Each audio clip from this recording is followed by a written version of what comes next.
One question I always like asking and ponder and thinking about in the entrepreneurship world is, I know you've studied all of them, and it's like, I'm sure there's levels, but focusing on like one business or having like three businesses going at once, like, do you have a take on which one works better for an entrepreneur that's starting out? Like just focusing on like one business, or kind of dip your toes in a couple different things and see what works? What would be like your best advice on that? Usually they combine them. So Combine instead them? of doing, this is how Wouldn't you that be stand out and multiple? win. Multiple, but Okay. in one. Synergy. Instead of having three different businesses, you smush them together into one unique business. Okay. This is how you stand out. I think, because here's what happens. If you only pick one, you're always going to yearn for the other one. It's like, I wish I just like had a little bit of time to work on that thing. And same thing, if you pick that one, you're going to yearn for the first one and miss it, and maybe even resent what you pick because you don't get to spend time on that other thing. Also, if you only pick one, you're never fully invested into it, and you're going up against people who love that thing. And Right, so you're right. always, That's kind of what I've always thought, is like, if someone's just starting and they're just half-assing like three, it's not going to be as good. when you're going up against people who are full-assing one, Right. and they're going to beat you. So you're always at best a B player. But in that combination is where you're ultimately going to win. So an example, a buddy of mine is a financial advisor. And I mean, there's how many financial advisors in the world? Tons. Like what makes a financial advisor stand out? Right. But he also loved hockey. And in Canada, hockey is basically a religion.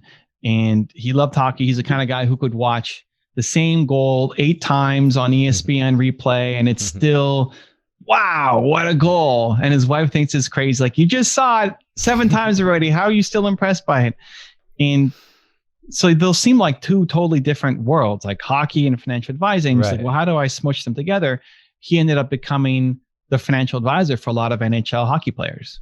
Okay. Now he stands out. Now he's different. So when he's going in to talk to them, a lot of these guys don't love talking about money, are confused by money. It's like, because they didn't go to school for it. That's not their profession. They're elite athletes playing hockey. So when he goes in, he can actually talk, not just the numbers, but he's like, that goal you scored yesterday was sick. And other typical financial advisors come in and they're just talking money and bore them. So it's in that combination that he stands out. In the, you calling me Napoleon Hill and Ed Milet calling me, I think Ed was the first one to put it on him, super I thought of it on my own, but I love it. I think he gets the credit for it. But, when he called me that, I was super humbled and said, hey, do you mind if I use that on places? That's wow, what a compliment. Right. But I hadn't heard other people, nobody else has that moniker, at least as far as I know. I'm in the space. I've never heard anybody else use that name for somebody else.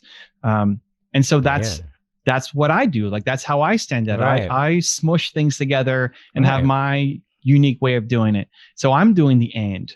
I'm sharing my voice and I'm sharing other people's content at the same time. Right. That's interesting. And so you take those, I think the answer is you take the 3 things and you don't see them as 3 things. You see them as what's the unique combination of them in a way that nobody else has done before. Right. And I guess you could either share like a market or customers for all those things, or maybe share like something internally, or just to kind of share like a passion for them all. I mean, like, I have a e-commerce clothing business that's mostly for girls. We have 15 employees. It's doing great. And I have my podcast, which is mostly about entrepreneurship. And like, I've always been thinking about this. Like, I'm not really sure how to mesh those two. And because I've thought about that. I love people who are doing multiple things and they're all synergized and together. And I think that's a great answer for having multiple things. But like, in my example, how can I combine 2 things with different audiences? Well, what do you love about the girls' fashion business? Well, my wife's into it. I love building the business.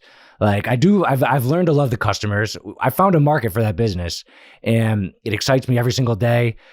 And one of the things I like about it actually is that I don't have to use my opinion on like what the style is. I can just kind of run the business and go off what's selling. So like between me and like my team, we have a good energy with it. But maybe that is why I started the podcast a little bit, for like a little more of my passion, talking about entrepreneurship.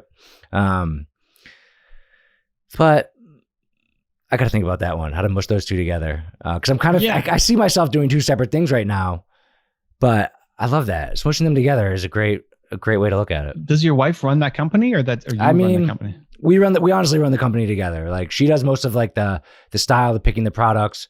with me, and we all kind of like run the employees together. And I mean, we're getting an operations manager, but we honestly, legitimately both run the company.